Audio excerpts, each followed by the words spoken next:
তাদের মন মানসিকতা যেন চেঞ্জ হয়ে যায়। ওই সন্তানগুলো তখন আর ওই পিতা মাতাকে সেইভাবে মূল্যায়ন করে না। অথচ বাবা 5টা সন্তান থাকলে ওই পিতা কখনোই একজনকে দেখা যাচ্ছে যে গ্রামের বাজারে বাজার করে দেয় না, একজনকে মার্কেটে বাজার করে দেয় না। তার যথাসম্ভব অ্যাবিলিটি অনুযায়ী তার প্রত্যেকটা সন্তানকে কিন্তু সেই এক জায়গা থেকেই বাজার করে দেয়। অথচ আমরা যখন বড় হয়ে যাই আর আমাদের পিতা মাতারা যখন বৃদ্ধ বয়সে উপনীত হয়ে যায়, তখন তাদের অসুখের প্রয়োজন পড়ে, তাদের অসুখ বিসুখটা বেড়ে যায়, তখন ওই সন্তানগুলো আর তাদের প্রতি খেয়াল রাখে না। ওষুধ দেওয়ার ভয়ে ওই সন্তানগুলো বাপ যদি ডান পাশ দিয়ে হেঁটে যায়, সন্তানগুলো বাম পাশ দিয়ে চলে যায় নিজেকে মুখ করে। এই শিক্ষা কিন্তু ইসলাম দেয় না, এই শিক্ষা কিন্তু মুহাম্মদ সাল্লাল্লাহু আলাইহি ওয়াসাল্লাম আমাদেরকে দেয় না।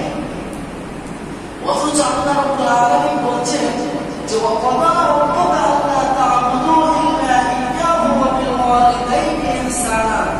আর তোমাদের রব তোমাদেরকে নির্দেশ দিচ্ছেন ইল্লা ইয়্যাহু আল্লা তা'বুদু ইল্লা ইয়্যাহু, তোমরা শুধুমাত্র কেবলমাত্র আল্লাহ রাব্বুল আলামিনের ইবাদত করবে। আর কি করবে? ওয়া বিল ওয়ালিদাইনি ইহসানা, তোমাদের ওই পিতামাতাগুলোকে সুন্দর ইহসানপূর্ণ আচরণ করবে, তাদের সাথে খবরদার দুর্ব্যবহার করবে না। এটা আল্লাহ রাব্বুল আলামিন কিন্তু বলছেন। শুধু কি তাই বলছেন? আল্লাহ রাব্বুল আলামিন পরের আয়াতে বলছেন যে ওয়াগফির লাহুম জানাহাল যুল্লি মিনার রাহমাহ। এই জানাহাল যুল্লি মিনার রাহমাহ বলতে আমরা আমাদের বাড়িতে যে মুরগি আছে, অনেক সময় বাচ্চা হলে বাচ্চারা অনেক ভয় তখন দেখা যাচ্ছে যে এই চিল পাখি বা অন্য কোনো আক্রমণ করবে, তখন সে ডানাকে মেলে দেয়, ডানাকে মেলে তার ভিতরে সমস্ত বাচ্চাগুলো ঢুকে যায়। তো একজন পিতামাতা বা উভয় যখন বৃদ্ধ বয়সে উপনীত হবে, তখন আমাদেরও উচিত হবে আমাদের ওই পিতামাতাগুলোকে, আমাদের ওই বাবা মাগুলোকে আমাদের এই ডানার নিচে যত সম্ভব আমাদের শক্ত অনুযায়ী আমাদেরকে লালন পালনের ব্যবস্থা অর্থাৎ সেবা শুশ্রূষা করতে হবে, কোথায় ঠিক। কিন্তু দুর্ভাগ্যজনক, একজন পিতা যখন বৃদ্ধ হয়ে যাচ্ছে, তখন ওই পিতার যদি 2টি সন্তান থাকে, বলছে বাবা তোমার কাছে খাবে পর্বদিন, আমার কাছে খাবে পর্বদিন, বাবাকে আমার একাই নাকি? অথচ উচিত তো ছিল যে বাবা আমার কাছেই খাবে, মা আমার কাছেই খাবে, কেন তোমাদের দেবো, আমি বড় ভাই আমি খাবো, এরকমই তো হওয়ার কথা ছিল। কিন্তু বাস্তবতা উল্টা। এই জন্য আমাদের এই সন্তানগুলোকে আমাদেরকে লালন পালন করতে হবে, আমাদেরকে তৈরি করতে হবে আদর্শ সন্তান হিসাবে। আদর্শ সন্তান হিসাবে গড়ে তুলতে পারলে আমাদের যেমন ইহকালে কল্যাণ, পরকালে মুক্তি সুনিশ্চিত। আল্লাহ নবী শাহ হযরত আবু হুরায়রা রাদিয়াল্লাহু তাআলা আনহু আল্লাহ রাসূল সাল্লাল্লাহু আলাইহি ওয়াসাল্লামের জালিলুল কদর সাহাবী, সবচেয়ে বেশি হাদিস বর্ণনাকারী সাহাবী, তিনি বলছেন যে আবু হুরায়রা রাদিয়াল্লাহু তাআলা আনহু قال رسول الله صلى الله عليه وسلم إذا مات الإنسان انقطع عنه عمله। যখন কোন মানুষ মারা যায় তার সমস্ত আমল বন্ধ হয়ে যায়। এই হাদিসটা আমরা সকলেরই জানা আছে। ইল্লা মিন সালাসাতি আশিয়া'আন সালাতাতিন জারিয়া, শুধুমাত্র 3টি আমল জারি থাকে। একটি হচ্ছে সালাতাতিন জারিয়া, আও ইলমিন ইয়ানতাফাউ বিহি, আর এমন ইলম যেটা আপনি শিক্ষা নিয়ে গেছেন, যে ইলম দ্বারা মানুষ উপকৃত হচ্ছে। আর একটা কি আও ওয়ালাদিন সালিহ, অর্থাৎ সব সন্তান যা আপনি রেখে গেছেন, এই সন্তানকে আপনার জন্য দোয়া করবে, আপনার জন্য দান সাদাকা করবে, সেটা আপনি কবরের সাহিত্য থেকে এর বিনিময় আপনি পাবেন। তাহলে হাদিসটা আপনি পেয়ে যাবেন সহিহ মুসলিমের 1631 নম্বর হাদিস, মেশকাতের মধ্যে হাদিসটি পেয়ে যাবেন 203 নম্বর হাদিস। হাদিসের মান সহিহ। তাই আমাদেরকে আমাদের সন্তানগুলোকে গঠন করতে হবে, আমাদের সন্তানগুলোকে আদর্শ সন্তান হিসাবে গড়ে তুলতে হবে। দেখেন, যদি যদি আমরা আমাদের সন্তানগুলোকে সন্তান হিসাবে গড়ে তুলতে পারি, তাহলে আমাদের যখন ইহকাল করলাম, ওই সন্তান আমাদের বৃদ্ধ বয়সে পর্যন্ত রাখবে, আমাদের চিকিৎসা সেবা শুশ্রূষা করার জন্য সে ভয় খাবে না, আমাদের খানা খানার দায়িত্ব সে বহন করবে, সে ভাগ করে নেবে না আমাকে আপনাকে, যে ওই ভাইয়ের কাছে খাও, ওর বোনের কাছে খাও, ওদের কাছে 10 দিন খাও, কিভাবে ভাগ করবে না। এইরকম একটি ঘটনা কোরআন মাজিদের মধ্যে আল্লাহ রাব্বুল আলামিন হযরত লুকমান আলাইহিস সালাম, তিনি একজন আল্লাহর সৎ বান্দা ছিলেন, ইন্নাহু কানা আবদান সালিহ, তিনি একজন আল্লাহর সৎ বান্দা ছিলেন। তিনি তার সন্তানকে আদর্শ সন্তান হিসেবে গড়ে তোলার জন্য কিছু উপদেশ দিয়েছিলেন, কিছু নসিহত করেছিলেন, কিছু ওয়াজ করেছিলেন, যে কথাটা আল্লাহ রাব্বুল আলামিনের কাছে এত প্রিয় মনে হয়েছে বা এত ভালো লেগেছে যে আল্লাহ রাব্বুল আলামিন তিনার নামে একটা কোরআন মাজিদের সূরা অবতীর্ণ করেছেন, যা সূরাতুল লুকমান 21 নম্বর পারায় অবস্থিত সূরা। এই সূরার মধ্যে তিনি ওই উপদেশগুলো আল্লাহ রাব্বুল আলামিন উম্মতি মুহাম্মাদির জন্য লিপিবদ্ধ করেছেন। যদি আমরা আমাদের এই সন্তানগুলোকে এই উপদেশ দিই, তাহলে আমাদের এই সন্তানগুলো আদর্শ সন্তান হিসেবে গড়ে উঠবে। এই কথা আল্লাহ রাব্বুল আলামিন আমাদের জন্য, মহাবন্ধুমত মুহাম্মাদির জন্য এই উপদেশগুলো কোরআন মাজিদে লিপিবদ্ধ করে রেখেছেন। আল্লাহ রাব্বুল আলামিন হযরত লুকমান আলাইহিস সালামের যে উপদেশ, আল্লাহ রাব্বুল আলামিন এভাবে বর্ণনা করছেন যে ওয়াইদ ক্বালা লুকমানু লিইবনিহি, আর স্মরণ করো যখন লুকমান আলাইহিস সালাম তার সন্তানকে ওয়া হুয়া ইয়াইদুহু ওয়াজ করছিল, নসিহত করছিল, উপদেশ দিচ্ছিল। এখন ওয়াজের ভাষাটা কেমন হবে, নসিহতের ভাষাটা কেমন হবে, এই কথা আল্লাহ রাব্বুল আলামিন বলছেন। দেখেন, আমরা আমাদের সন্তানগুলোকে কিন্তু শাসন করি, কর্কশ ভাষায় বলি, এটা করো না, এটা করা যাবে না, কিভাবে না। আল্লাহ রাব্বুল আলামিনের কাছে এত প্রিয় মনে হয়েছে যে আরবি গ্রামার অনুযায়ী বা আরবিতে ইয়া বুনাইয়া কথাটা এত মাধুর্যপূর্ণ বা এতটাই স্নেহ মায়া মমতা ভরা শব্দটা, যেটা হযরত ইব্রাহিম আলাইহিস সালামকে যখন হযরত ইসমাঈল আলাইহিস সালামকে কুরবানির কথা আমাদের স্বপ্নে দেখেছিলেন, তখন তিনি বলেছেন ইয়া বুনাইয়া, হে আমার প্রিয় বৎস।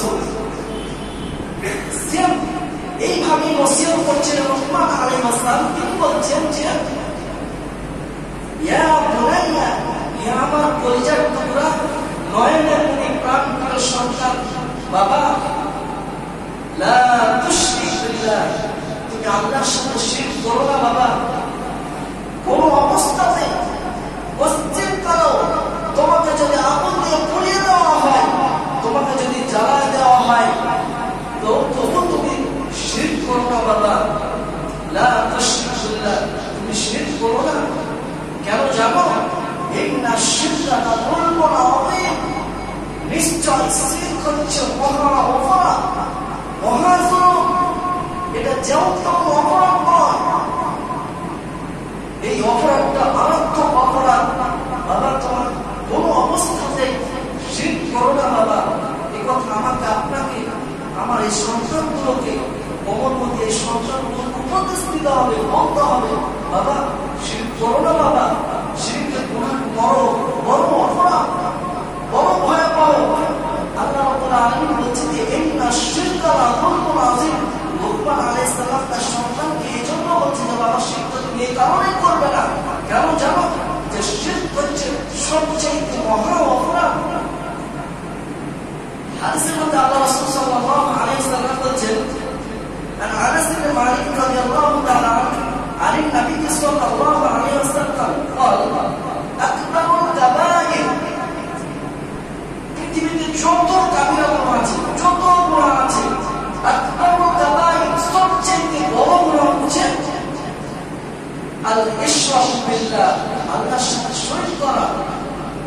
এই জন্য আমাকে, আপনাকে, আপনার আমার সন্তানগুলোকে এই শিক্ষা দিতে হবে যে বাবা তুমি শিরক করো না। দেখেন, এই হাদিসে 3টা অপশনের কথা বলা হয়েছে। তার 3 নম্বরটি হচ্ছে যে ওয়ালিদাইন, আর এই পিতামাতা অবাধ্য হয়ে না।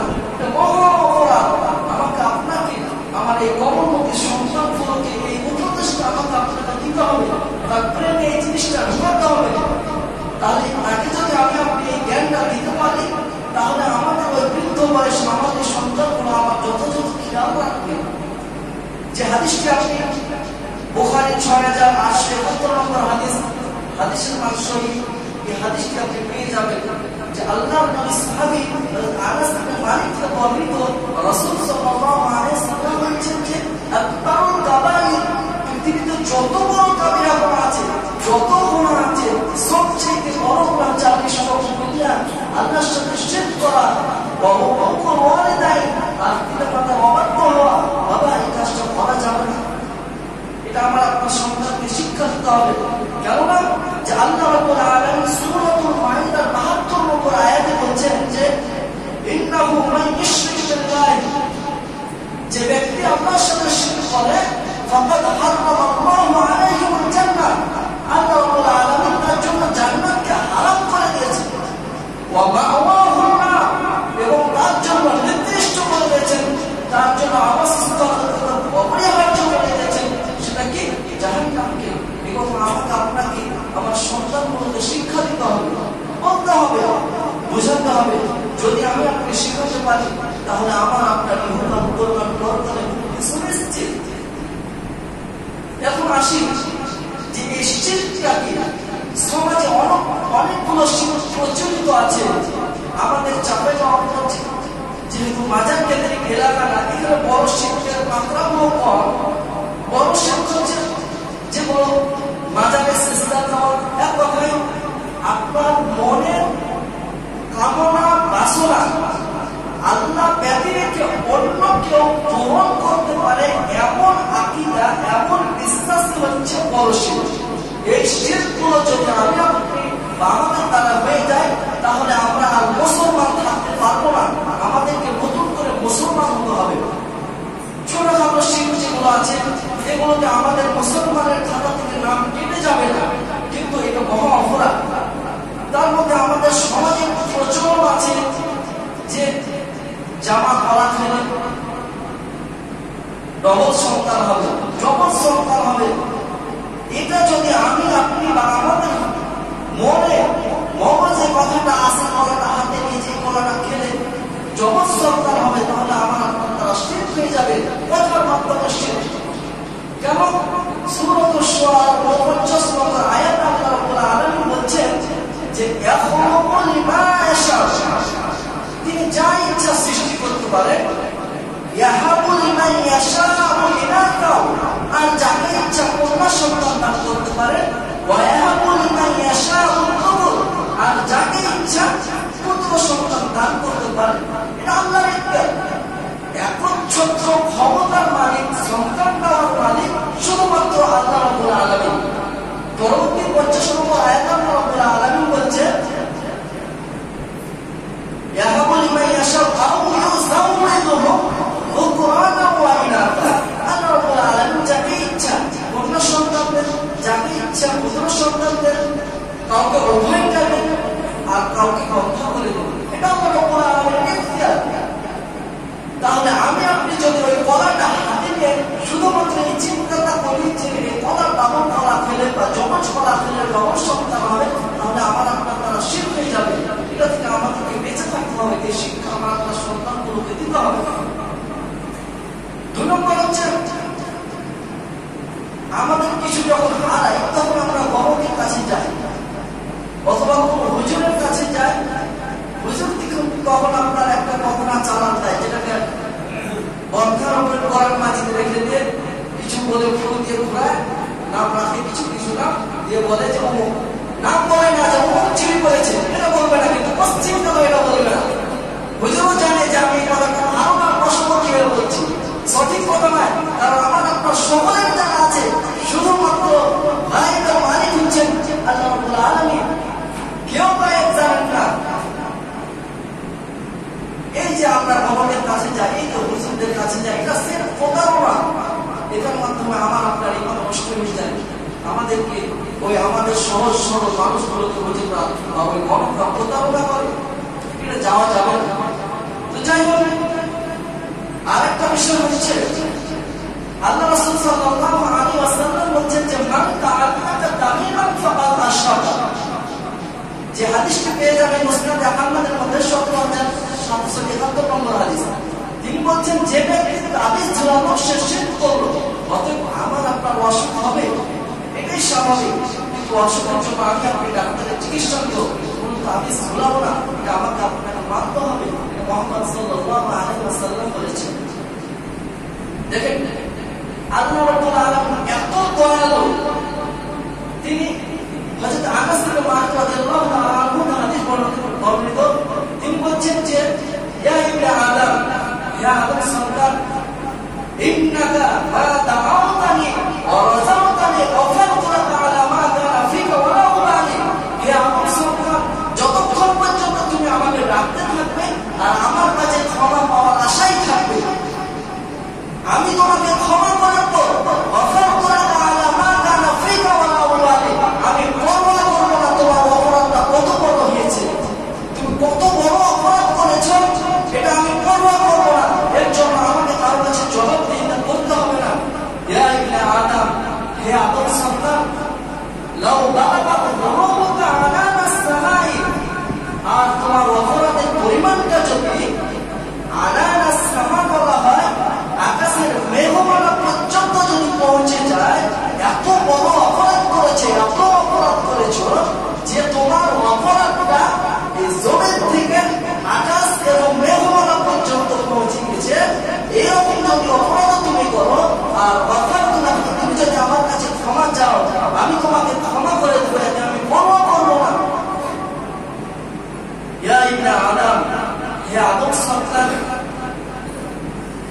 আল্লাহ রাব্বুল আলামিন হাবিব বলছেন 3 নম্বরে যে ইয়া ইবনে আদম, হে আদম সন্তান, ইন্নাকা লাউ আতাইতানি বিকুরাবিল আরদি খাতায়া, তুমি এমন অপরাধ করেছো যে অপরাধ এত বেশি অপরাধ করেছো, আকাশ আর জমিনের এই ফাঁকা জায়গাটা ভর্তি করে দিয়েছো। ব্যাপারটা এত অপরাধ করেছো যে আকাশ জমিনের জায়গাটা ভর্তি করে দিয়েছো, কিন্তু কি